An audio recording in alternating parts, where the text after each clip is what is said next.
Dr. Nilab Mobarez, former head of the Afghan Red Crescent Society, welcome to Doha Forum and thank you for sitting with us on Viewpoint today. Thank you very much for having me and inviting to this prestigious forum on policy. Earlier in your session, you spoke about the need for Islamic scholars to engage with the Taliban to address the issue of women and girls. Who do you see as best poised to approach the Taliban? I think this is very important because the Sharia law is obviously enforced in Afghanistan. It was already, Afghans are Muslims since like centuries.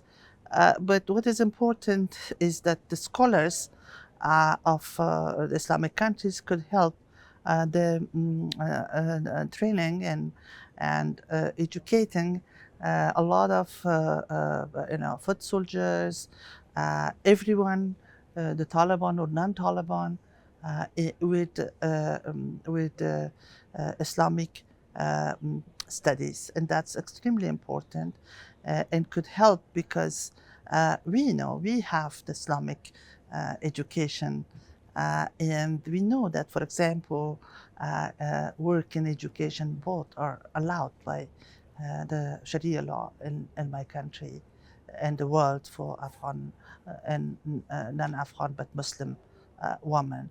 So educating is key to convince everyone in Afghanistan about the importance of education. Have any such discussions taken place with the Taliban to date, or is this something that could be implemented in the future? I think there were some conferences of the Islamic conference, for example, and others in Kabul. We were not invited, but as women, but yeah, there were some other initiatives. But I think there is a space to do more. The health sector is suffering greatly after 2 years after the takeover by the Taliban, and education for girls has stopped after, I believe it's 6th grade, right? Yes, secondary school. Secondary school. How has the cessation of education for women affected health, not just for girls themselves, but for the wider population? Yes, and in very the long good question. term? Very, very important question, I think. Fortunately, the Taliban did not ban health sector for women. Health sector is for women is open and they are working. The problem is not there, but the problem is that the basic point for female health workforce was only 35%. I will explain it a little bit more to give you a picture of what is the need and what we have. In the last health human resources report of Afghanistan that was done before the Taliban takeover of the country, it says that Afghanistan has 2 doctors per 10,000 male and female person, and I think 5 nurse and midwife per 10,000 population. While together, I mean, doctors and nurses together here in the basic, in that report is 8 per 10,000, right? The need is 44 per 10,000. Look at the gap.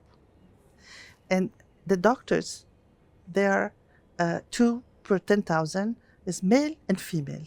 So we have very few doctors available in Afghanistan, female doctors, with a population of 20 million, right? Now, if we stop the school, the secondary school, we will not have graduates to go to the higher education. On the other hand, they have also stopped the higher education for medical field. It means that there no girl is going to continue, even those who were at 6th grade of the university for medicine, or those who were graduated but had to pass the license exam, which is exit exam, called exit exam in Afghanistan, or Afghan Medical Licensure exam. They're not allowed to pass even that exam.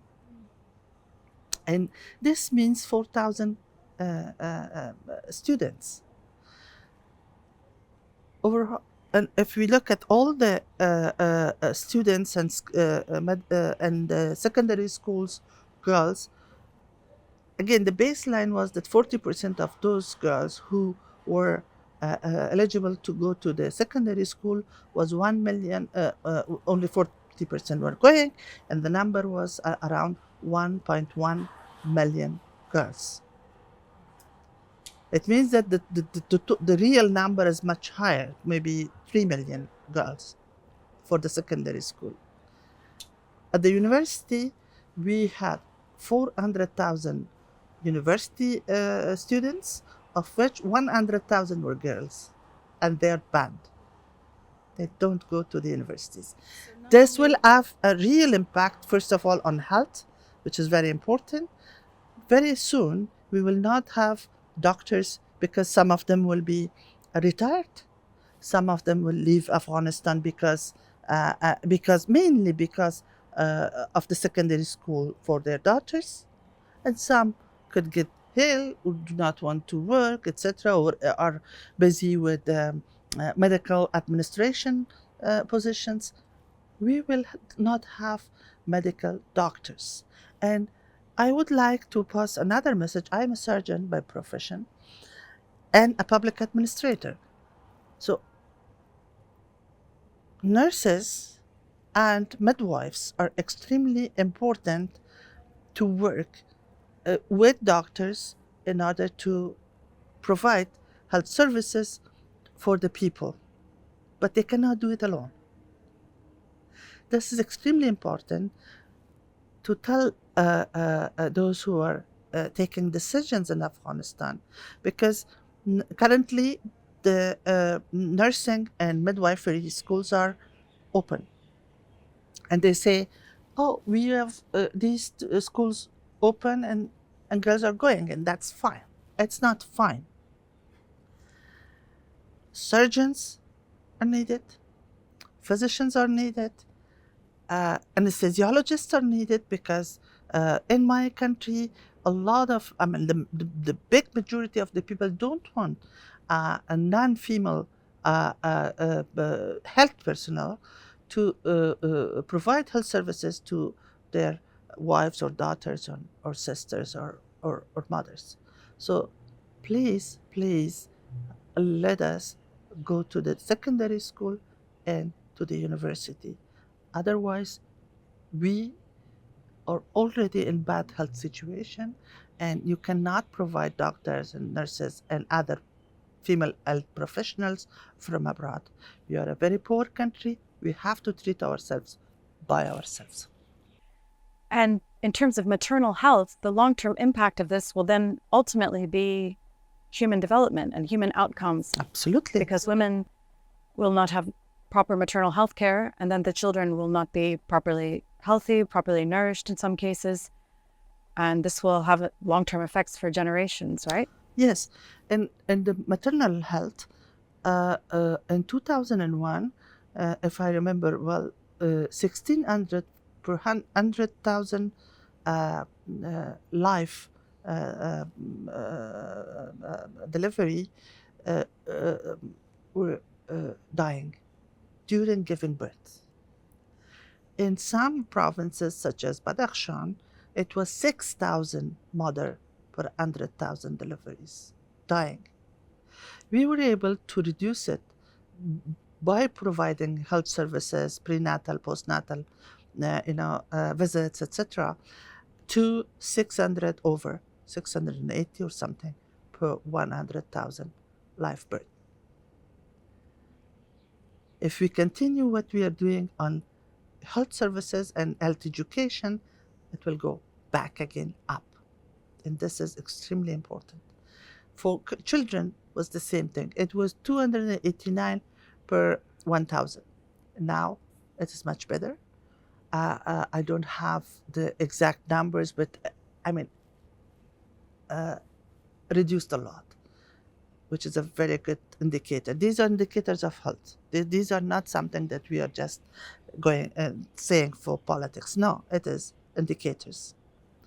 For life expectancy from 41 and 42 years, we are at 61 and 67. Look at the difference. These were successes. We shouldn't lose our success. The other way around, we should work much more to bring it up, you know? So this is again an alarm that I would like to raise as a health professional and as a humanitarian professional and as an Afghan woman which is living in Afghanistan and is concerned about the health of her sisters. Oh, I imagine most of the female doctors that are operating in Afghanistan are near the cities. Is that true? And is there, so for a woman that gets ill, gravely ill in the provinces and the rural Absolutely. areas, what are her prospects for if there's an emergency situation in which a professional female doctor is needed? What are her health prospects? There are multidimensional problems in this. It's another great question that you're raising. First of all, we don't have enough female doctors and nurses or position for nurses across Afghanistan. We have around 2,800 basic package of health services providers, which are clinics, but they don't have admission possibilities. For clinics that have admission possibilities for hospitalization, we have one per district all over Afghanistan. It's not for sure that we have as many female doctors in these facilities. The other problem is that we have a growth rate of 2.4 in Afghanistan, the growth, population growth rate. So each year we will have around 800,000 more people born. And we have a very young population. The big majority of Afghans are under 20 or 18 years, very big. Only 2.8% of our population is over 64. Imagine this. We have a real pyramid. The other problem is that, and this is one of the biggest problems, which is the problem of poverty and problem of lack of insurance system in the country. 75% of the health expenditure is out of pocket. People are paying from their pocket, and their pockets are empty now. What they're doing? They're waiting to die, or having a much worse health status. These are the real problems, and I'm as an Afghan woman, I think this is our right to have access to health. Thank you, Dr. Mobarez. Is there anything else you would like to add? Well, the education is very important. It's not only for health, but as I'm professional of health, I'm saying this, but all the sectors are as important for women to be educated for, like teachers, like health workers, humanitarian actors. Humanitarian action cannot be provided without female professionals, because we cannot do the surveys, because we cannot talk to the women about their problems and what to do for bringing them the humanitarian. Not only us, as for example, NGOs or other non-governmental organizations. Government cannot go to, because the whole government is female. So these concerns are absolutely not, critics that they're real critics. They're real concerns without any, political agenda. You can bring in all the international aid in the world, but if there are not females to distribute Mhm. to, as you say, engage with the local population, Yes. to carry out the services. Yeah, yeah. How can we? And now there is another good thing here. Afghanistan is now really safe compared to 3 years ago because the fighting has stopped. This means that we have access to all over Afghanistan, but we cannot provide female workers all over Afghanistan. So there is another extra reason to let us go and learn.